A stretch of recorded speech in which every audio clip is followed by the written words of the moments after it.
Well, hello YouTube, it's me, Fortmaster, and welcome back to another film theory reaction. And, oh god, this title. Kinger's tragic end is near, and, it's obviously about the amazing digital circus, and... yeah, I can already see where this could be potentially going. I mean, just ignoring the fact that, Gooseworks has said that this series is gonna focuses more on, like, character development and like character interactions and stuff like that for its story as opposed to an overarching plot. I mean, we saw in episode 2 the funeral they had for Kaufmo, and in episode 3 there was, looking back, potentially a lot of death flags for Kinger.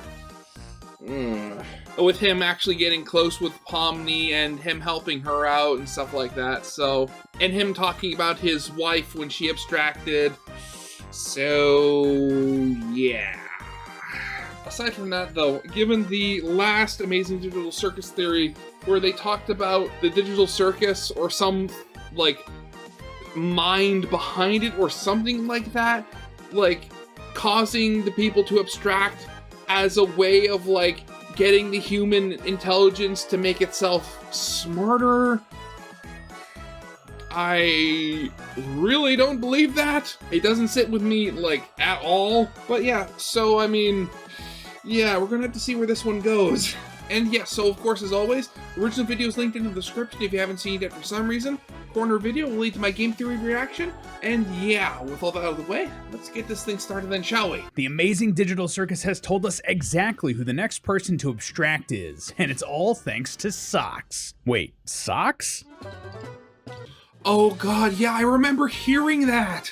Yeah, it was like, it's on the merch. And, oh god, what was it? So they're selling a pair of socks, and they're kind of like based around Kinger and his wife, with one being like red like her cloak was, and the other being purple like his cloak.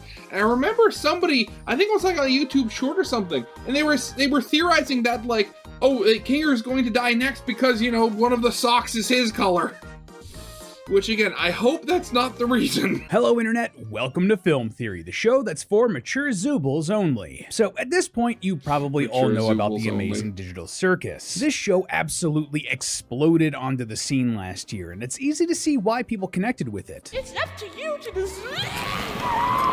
Jax! What? I thought we were supposed to capture all the ghosts. It's funny, thoughtful, gifable, and most importantly for us, theorizable. And today I want to once again throw my hat into the ring. Funnily enough, this was originally going to be a mini theory, just a little something extra I wanted to put out because of some interesting stuff I noticed in episode 3 of the Digital Circus. But, well, you can see the runtime of this episode. Yes, it's a very much full-length so. theory, baby. See, in the 3 episodes we've gotten from the series so far, there have been a lot of little hints about the backstories for this lovable cast, and in episode 3 we got a lot, even from subtle hints or offhanded comments. Like, take a listen to this line from Pomni. I knew it would end up like this! He just wants me to suffer. I really am in hell. Did you catch that? Pomni knew it would end up like this? He wants me to suffer? Who's he?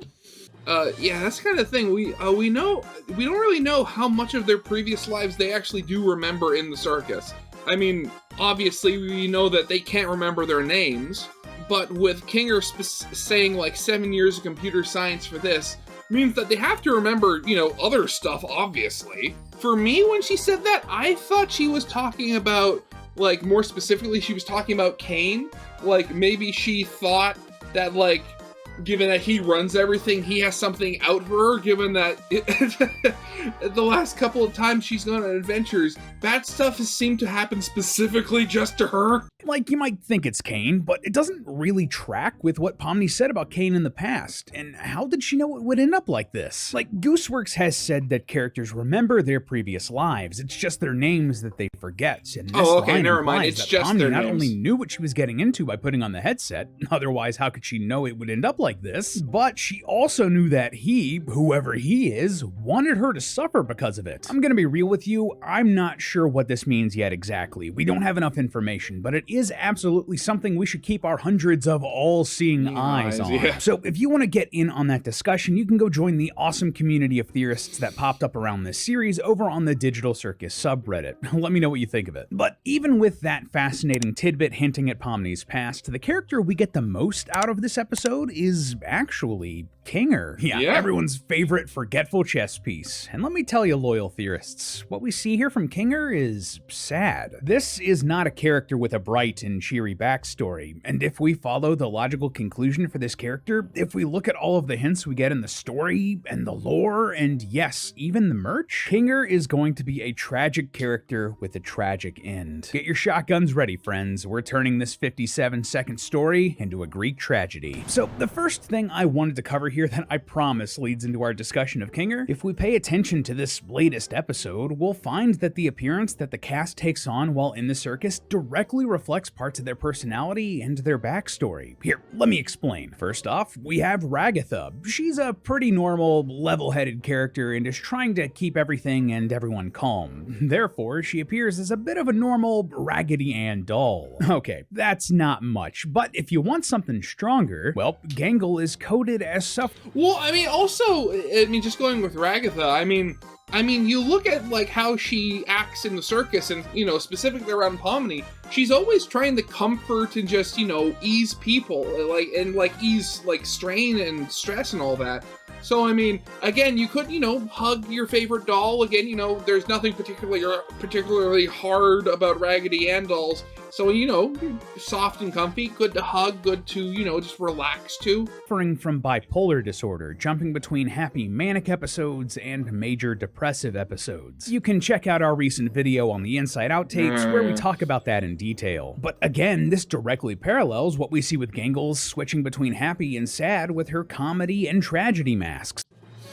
I really hope that when we get to Gangle's episode, we actually get like a good portion of the episode where she actually has her comedy mask. Because like every episode, something happens to her mask, usually Jax, and then she's just left with the tragedy mask for the entire episode. It's so sad. Then there's Jax, the lovable jerk who is also a terrible person. Well, after the second episode, I don't think people are that much I don't think that many people are really lovable about him anymore. All of that goodwill was burned up really quickly. Legit, in this episode, we're told that in this world, the worst thing you can do is make someone think they're not wanted or loved. That's constantly what Jax does. He's absolutely a bad guy. But more importantly, he's a big purple rabbit. Now, I likely don't need to tell you who else is purple, loves rabbits, and is a bad guy, but that's it. Jax is William Afton. That's why he's such a jerk. Of course. Even beyond FNAF's still haunting me, rascally rabbits are a consistent trope in media. You have the tortoise and the hare. I think you mean wascally wabbits, actually. Bugs Bunny, Oswald the Lucky Rabbit, Nabbit, heck, even the Trix Rabbit. All of them are tricksters or jerks reflecting what Jax is here in this series. Meanwhile, you also have Pomni taking the form of a jester. Historically speaking, jesters were used in the courts of nobles and royals to provide comic relief for their patrons, to make them laugh. And what do we see here with Pomni? She's often the butt of the joke, the center of attention as she's stretched and smashed and put through the ringer in these new adventures. But even more than that, jesters were often the only people who could provide true, I was literally about to say feedback that. for the royalty that they served, telling them tough truths as long as it was laced with comedy. So paradoxically, despite their upbeat demeanor and appearance, they were often some of the saddest people at court emotionally. You can see this really well in the famous painting Stand Chick by Jan Matejko, where a jester sits sadly after discovering some horrible news while the nobles in the room behind him just party it up. Now, this might not immediately seem like it would map onto Pomni, but the thing... Really? Somebody would think that doesn't? Again, just going to the whole, tragedy thing, she was basically there front and center for, the whole thing involving Kaufmo when they discovered he was abstracted. you look at it, and besides Zubul, when they were having their like therapy session with Kane, Pomni has been the one to like to say like virtually all of the criticism there's been like towards Kane, you know, the ruler, quote unquote, of this kingdom. So I mean, yeah, I can totally see it. Think about it. Who is constantly questioning the adventures? The circus itself. Who doesn't want to play along because they think the system is broken? What time period is this supposed to be again? The NPCs aren't gonna become self-aware in this one, right? I hate this stupid adventure! Pomni, just like a jester pointing out that the king has no clothes. But all of that being said, the clearest parallel here is Zubul. See, Zubul has an ambiguous gender identity. When asked if they were non-binary, Gooseworks said that Zubul isn't sure what they are. While the script uses they for Zubul, Zubul is comfortable with any pronoun. Yeah, that was one thing I did hear. I remember, I think it was on something that Gooseworks posted. I can't remember what it was, but I think it was specifically that Zubul's been in there for so long, specifically in, you know, with their body made of just jumbled parts, they've literally forgotten what they were on the outside. Even if they did have, like, even if they were questioning or non-binary, that at this point, they've been in this weird cartoony abstract body for so long, they've literally forgotten. And some concept art humorously labeled Zubul's gender as Zubul. Now, far be it from me to talk about someone's gender identity, I'm going to stay in my lane. But according to research, many trans, non-binary, and gender-fluid folk often feel body dysmorphia or gender dysphoria related to their gender identity. This is being directly reflected as a metaphor with Zubul's arc in the digital circus. They're unhappy with their body, uncomfortable with their limbs, and despite trying to switch out parts to find something that works for them, to the point that every time we see them in the different episodes, they have a different combination of limbs, they just can't. I hate this body. I hate all these stupid removable pieces. I just want to find something that feels good. Also, it's played for laughs here that Kane just can't comprehend this struggle, but it makes sense, doesn't it? If Zubul is he's literally a computer or on the non-binary spectrum, well, Kane is literally binary. He's made up of ones and zeros. He can't understand this human struggle. And that struggle is being reflected in Zubul's digital circus counterpart.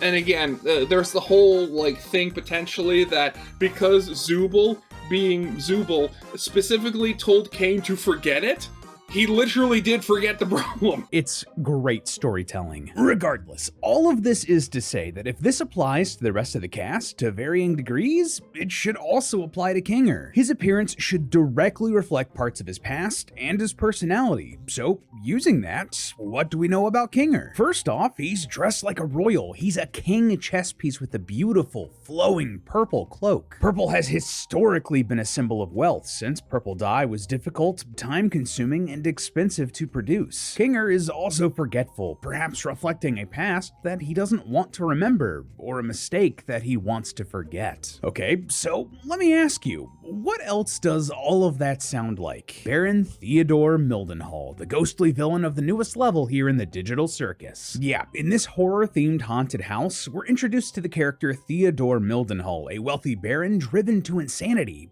Already sounds like Kinger, right? Well, the similarities run so much deeper than that. First of all, we know that Mildenhall loved hunting, like he does just straight up say it. Hunting has been a hobby of mine for as long as I can remember.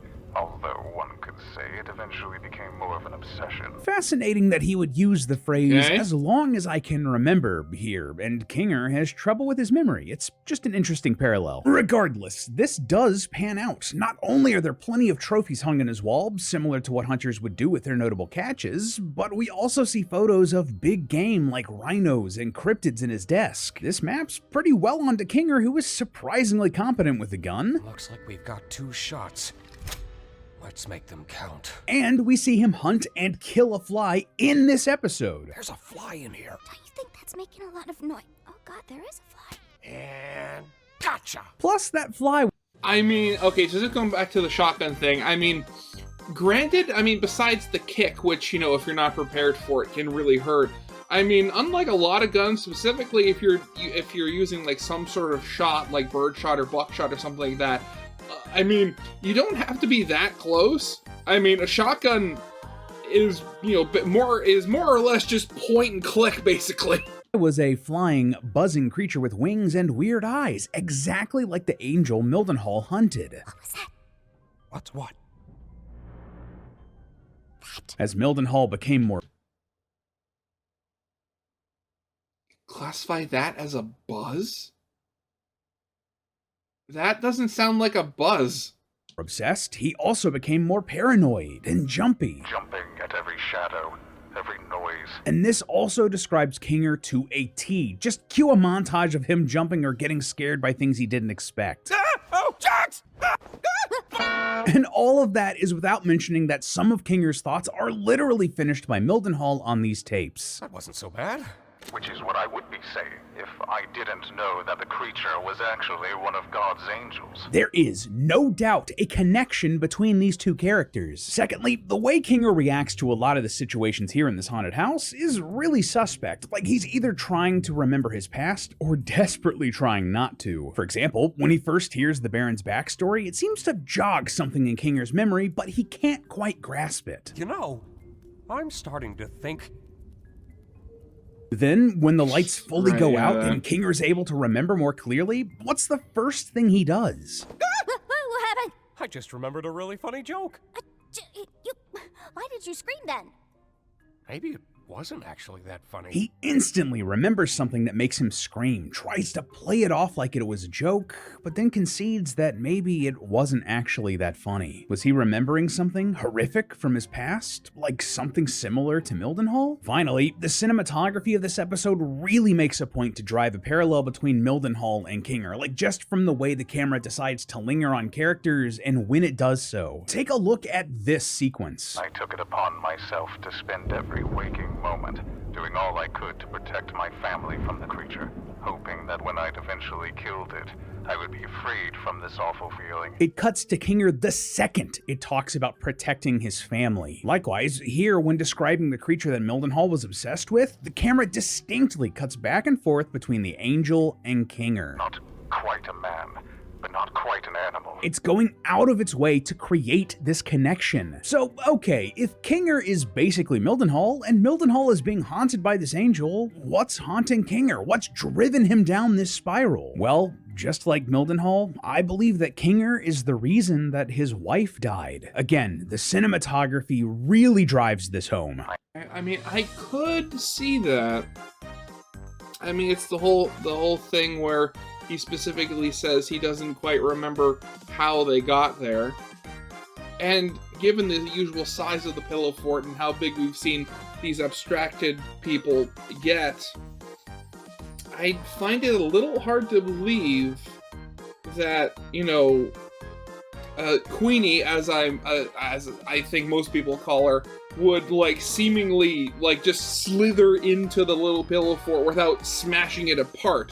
So I mean, the idea that she potentially abstracted inside the pillow fort and it being dark is just what kept her from going nuts. Yeah, I could see it. I ended up shooting the love of my life, mistaking her for the creature. The shot immediately shifts to Kinger when it talks about shooting the love of his life. And what's more, we know that Kinger has already mistaken the angel for his wife. You look beautiful, honey. So it's not a stretch to think that, just like Mildenhall hunted and harmed this creature and was banished to hell for it, all while his family fell apart, so was Kinger. But perhaps the best bit of evidence for this, when Pomni and Kinger are dragged down to hell and Pomni is possessed by evil spirits, what do they say? How's your wife, Kinger? They're taunting Kinger with this. He's the reason his wife got hurt, the reason she quote-unquote died. Even if these characters are not exactly the same, their stories are not completely identical beat for beat, there are clearly parallels. There was a reason Kinger was on this adventure and not Gangle or Ragatha or Jax. Well, okay, that being said, you do realize that this was the Zubul-specific door, right? I mean, you have to take that in mind, that all this was originally made for Zubul, because Cain thought that you know, they just weren't going on it because it wasn't mature enough. But how? Why? What is the purpose of all of these parallels with Kinger? What is this trying to tell us about him and his past beyond the metaphor? Well, it's tragic, but I believe that Kinger may have gotten his wife to join the circus. Maybe it was to save her from some sickness or some disease or some tragic accident, to copy her brain into this computer so it could live on. But either way, it backfired on Kinger big time. And like, it's not that this just fits with Mildenhall's story. In my attempts to protect her, I ended up becoming the monster myself. But it also fits with what little we know to be 100% true about Kinger's origins. See, in a previous theory, we speculated that Kinger used to be a QA developer or bug tester for CNA, the company that made the digital circus. But as we've gotten more information, I don't think that that's the case anymore. All of the flags that we noticed about bugs and insects were actually pointing to his wife's interests, but that doesn't mean that Kinger didn't work for CNA. And I actually believe he was a higher up at the company for a few reasons. Firstly, I explained earlier that I believe Kinger was a wealthy person before joining the circus. That would make sense if he was some sort of big shot at a tech company like CNA. Though then again, I mean, the whole dichotomy between, you know, the king and the queen on a chessboard. I mean, the king is the most important piece. I mean, you don't even have to have it lost. You lose if it's in checkmate. But it's like not the most powerful piece. It can move in any direction, yes, but it can only move in one space at a time. The queen, however, isn't the most important piece, but it's the most powerful piece. You know, with it being able to move in any direction and just go endlessly until the end of the board.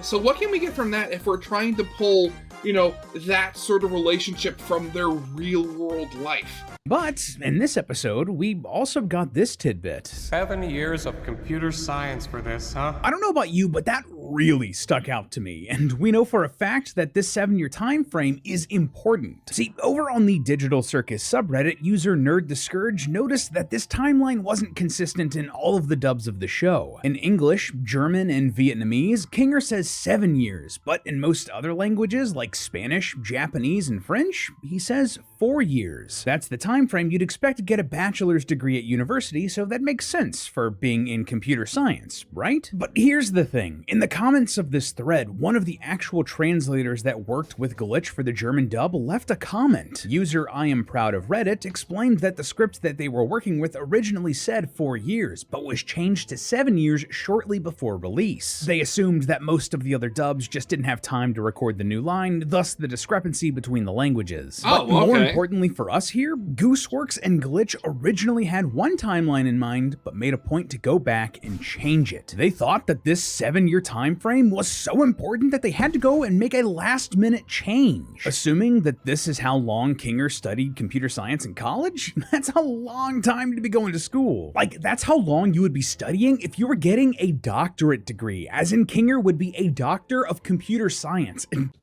Dr. Kinger. That would make him an attractive candidate at companies like Google or Microsoft, or, say, a developer like CNA, almost certainly in a high position. Once more, we can also piece together a rough timeline here. In a previous theory, we speculated that the Amazing Digital Circus was straight up set in the 90s due to all of the ancient-looking computer hardware. But that's probably not the case. In this episode, we see a grave outside of Mildenhall Manor that reads R.I.P. Peggy 2019 to 2022. So while this may be a game from the 90s, clearly time has continued on, and this story is almost certainly set in the early 2020s. According to Gooseworks, we know that Kinger is 48 years old. If we assume the series is set in about 2020, that Kinger went to college when he was 18 and spent 7 years studying there, that would mean he would have graduated in the late 90s, the perfect time to join or found a game developer like CNA in the late 90s. Kinger knew about the circus before joining the circus. He knew what he was getting himself and his wife into, but perhaps he didn't understand the torture they'd be under, the constant torment and insanity they'd be forced into, the abstraction that awaits them at the end. If he wanted to save his wife, like we speculated here today, then that would just add on to the guilt. He didn't end up saving her, he ended up killing her, just like Mildenhall and his wife. So that's Kinger's tragic backstory, but what what does this tell I us have about no what wife and I comes must scream. next? Okay. Well, after this episode, I think it's clear that Kinger is going to abstract, and it's going to be soon. First of all, he has death flags up the wazoo, like indications that he's going to be on the chopping block. I mean, how many characters have suggested that he's basically on the cusp of abstraction and that they're surprised that he hasn't yet? I mean, no offense, Kinger, but I always thought you would be next. Thank you. And drawing parallels with more of Mildenhall's quotes, he says, If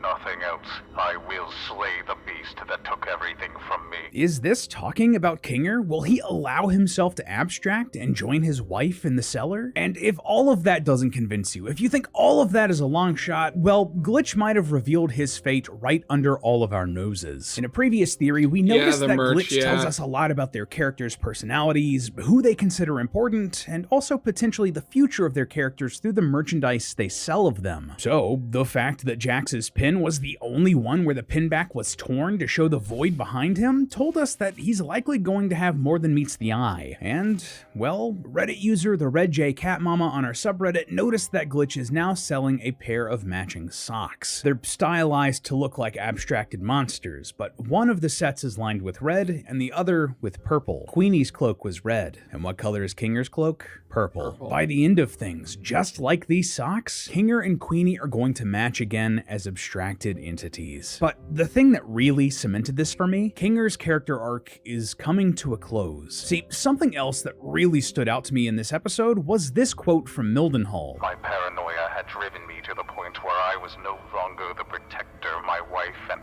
theoretical children needed. Fun fact, we Theoretical actually get a children, glimpse yeah. of this family here in the episode, kind of hidden in the darkness if you brighten up the image. But regardless, theoretical children is an interesting phrase, right? Like, it could mean something like a future child, one that hasn't been born yet. Or it could mean an adopted child. And tell me, who is Kinger very protective of in this episode, both emotionally and physically? Pomni. He physically protects her from the angel in this scenario that she's clearly terrified of. Stay behind me. Just leave it to me. I can handle this. But he's also treating her with kindness, trying to help her process this awful situation she's in. Like, just listen to this. Sometimes it all just feels pointless.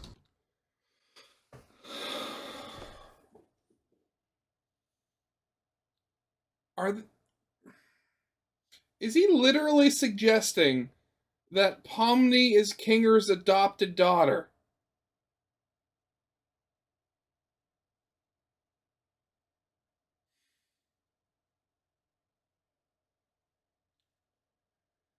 Okay, I know they sometimes throw they sometimes throw things into left field there, but like that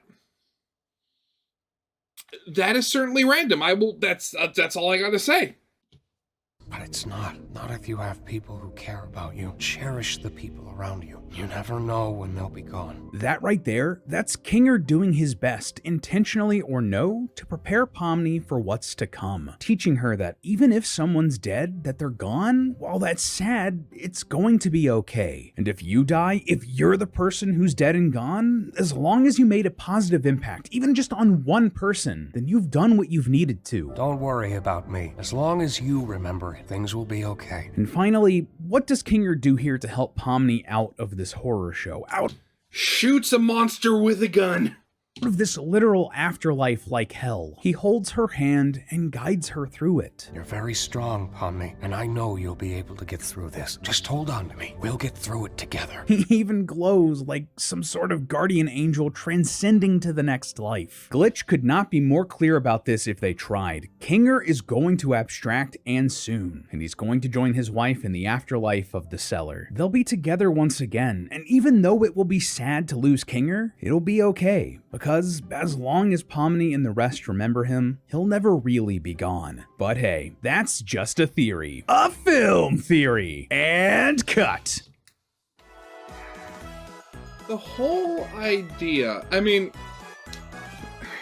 granted, when they started talking about death flags and stuff like that, the first thing I thought of was, you know, when they were signaling that they were going to kill off Hawkeye in Age of Ultron, where they kept like showing all this stuff like, oh, he's going to die, where it's like, oh, he actually has a family, oh, he's been wanting to retire for a while, And then at the end of at the end of everything, it turned out it was Quicksilver that ended up dying. I very much wonder, like, is Glitch potentially going to do something similar? Because they could very much be setting up red herrings here.